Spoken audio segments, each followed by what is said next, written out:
People say that famous phrase, a picture can paint 1,000 words. Well, now it's different.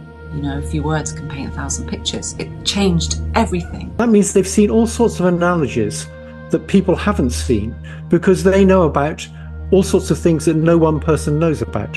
And that's, I think, the source of creativity. Because it recognizes that in a world that's changing so quickly, what you learn in school, in education at age 20, may have changed, transformed, been replaced by a new world by the time you're age 40. It recognizes that change and supports middle-aged and older workers. Hey, this is Bland AI. I'm an AI agent that makes millions of phone calls for businesses and in any voice. The religion of justicism, right? So they will say, look, ChatGPT, you know, despite however impressive it might look, you know, it's actually not, because we know that it is just a stochastic parrot.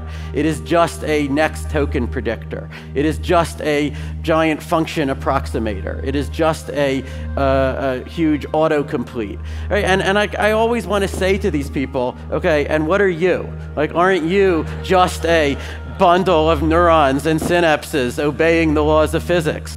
In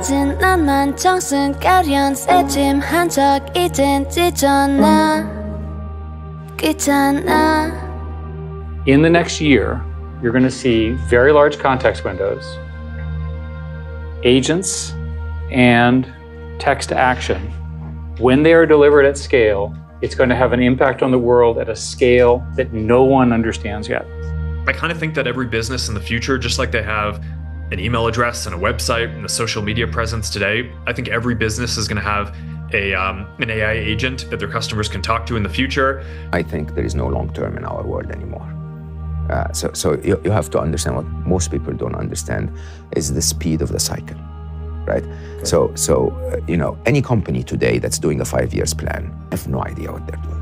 Fundamentally, there are two strategies to build on AI right now. There's one strategy, which is assume the model is not going to get better, and then you kind of like build all these little things on top of it. There's another strategy, which is build assuming that OpenAI is going to stay on its same rate of trajectory, and the models are going to keep getting better at the same pace. It would seem to me that 95% of the world should be betting on the latter category, but a lot of the startups have been built in the former category. And then when we just do our fundamental job, which is make the model and its tooling better with every crank, then you get the OpenAI killed my startup meme. If you're building something on GPT-4 that a reasonable observer would say if GPT-5 is as much better as GPT-4 over GPT-3 was, not because we don't like you, but just because we like have a mission, we're gonna steamroll you. But there's a giant set of startups where you benefit from GPT-5 being way better. If you build those and AI progress keeps going the way that we think it's gonna go, for the most part, you'll be really happy. So then to circle all the way back to AI safety, this leads to a very exotic AI safety proposal, which is why don't we just teach our AIs, indoctrinate them in a religion that venerates the universe's unclonable, ephemeral analog loci of creativity and intelligence, wherever they might be found. It says protect them from destruction, defer to their preferences. Those are the ones that matter because, you know, they're the ones that sort of only get the one chance. We could imagine a world back then, and even more now, with lots of AI tools that let people do far more than they ever could before, lots of AI agents off doing things. And one thing we thought for sure is that the world was going to need a new layer of infrastructure for this to be able to happen. That you wanted the ability to verify humanity. You wanted to know who the people were. You wanted to be able to provide great infrastructure for humans and agents to be sending resources back and forth and doing all sorts of things and communicating with each other. And we thought that maybe if there were a way to build a new network, that it would be a powerful step forward towards doing this. Why did we choose to use the term superintelligence? The reason is that superintelligence is meant to convey something that's not just like an AGI.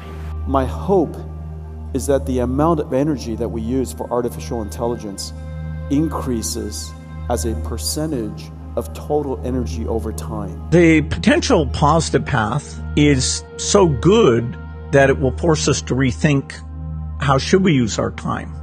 You know, you can almost call it a new religion or a new philosophy. I think if Sam were sitting on this seat, he would tell you AGI is closer than most think. But he would. What would you say? I would agree based on what I'm seeing. Like, one of the best meetings I get to go to once in a while is the research meeting, and it would blow your mind to see what's already coming.